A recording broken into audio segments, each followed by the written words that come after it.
বৰ্তমান মই দুবৰি দলিচাৰ ছেটত আছোঁ। ইতিমধ্যে দুবৰি দলিচাৰ ধাৰাবাহিকখন প্ৰায় 70টা খণ্ড হৈ গৈছে। পৰিচালক হ'ল ইনু বৰুৱা, বৰ সুন্দৰকৈ পৰিচালনা কৰিছে। চৰিত্ৰবিলাক বৰ নিখুঁতকৈ উলিয়াই দিছে। দেৱজিতে লিখিছে, খুব ভালকৈ লিখিছে। আৰু মোৰ চৰিত্ৰটো কৰি মই বহুত দিনৰ মূৰত ধাৰাবাহিক কৰিছোঁ যিহেতু, আৰু চৰিত্ৰটো কৰি মই নিজে সুখী হৈছোঁ আৰু দৰ্শকৰ আঁকোৱালি লৈছে বুলি অনুভৱ কৰিছোঁ, কাৰণ বিভিন্ন ফোন আহিছে। আৰু ইনুৱে বিশেষকৈ ইনু বৰুৱা পৰিচালিকা হিচাপে এটা ইউটিউব চেনেল খুলিছে, আৰু এই ইউটিউব চেনেলটোত এই দুবৰি দলিচাৰ সৰু সৰু কিছুমান ঘটনা আপোনালোকৰ ওচৰত দাঙি ধৰে। আৰু সেই যিকেইটা ঘটনা আপোনালোকক চাই ভাল পাব। আৰু এই ইনু বৰুৱাৰ ইউটিউব চেনেলটো আপুনি চাবলৈ নাপাব।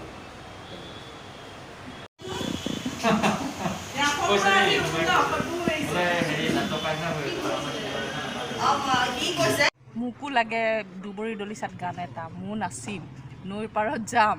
কিন্তু মোক হিৰো মোৰ মানে কেইটামান চিনাকি মুখ নালাগে। চিনাকি মুখ ঠিক নহয়, মানে অলপ য়াং লাগে, মানে এনেকুৱা নালাগে। চন্দনক মোক হিৰো নালাগে, মানে জিতুক নালাগে, ৰাজীৱ ৰক নালাগে, মন্মথ বৰুৱাক নালাগে। এনেকুৱা ধৰণৰ যিকেইটা আছে আমাৰ পুৰণা হিৰোবিলাক নালাগে। এতিয়া মানে নতুন হিৰো লাগে, যেনে মনোজ, কুণাল কি নাম আছিলে, অৰূপস্য অলপ সৰু টাইপ হয়, কিন্তু সৰু টাইপ হ'লেও কোনো কথা নাই, তাৰ হেল্থটো আছেতো।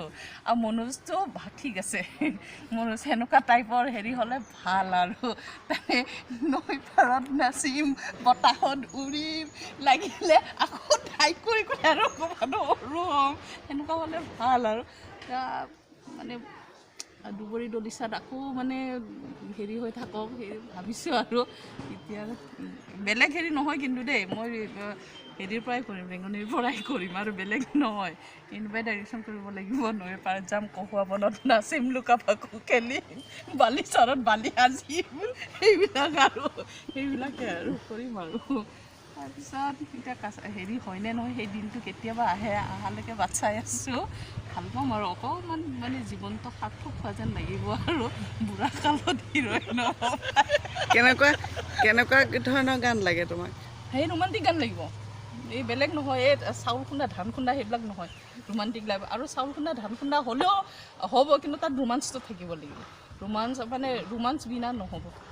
এই এনেকুৱা নাই, খালি এনেকৈ লাগি থকাবিলাক নালাগে। অলপ ৰোমাঞ্চ লাগে, মনটো আৰু কোমল হৈ যায়, আকৌ টিনেজলৈ ঘূৰি যাওঁ, এনেকুৱা হ'লে ভাল ন?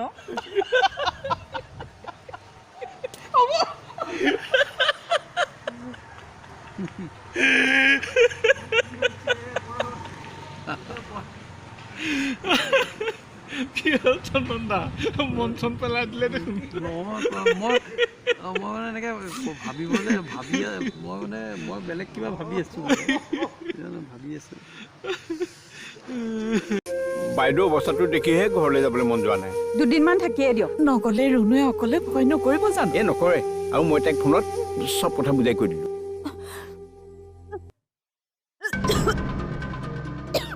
কেনেবাকৈ কোনোবাই দেখিব হ'লে সকলো গম পাই যাব। মই তোমাক আগতেই কোৱা নাছিলো নে অচিন কাঠৰ থোৰা নলগাবলৈ? আমাৰ বিশ্বাসৰ মূল্য তুমি এয়াই দিলা। তোমাৰ সকলো কথাই মই গম পাইছো। এইবোৰ চব মিছা কথা। তোৰ চকুত আইতাকে পিন্ধাই দিয়া চশমাযোৰ এতিয়াও লাগিয়ে আছে, সেইকাৰণে তই সঁচাবোৰকো মিছা যেন দেখিছ। সন্ধিয়া 7:30 বজাত আৰু 10 বজাত দুবৰিৰ দলিচা।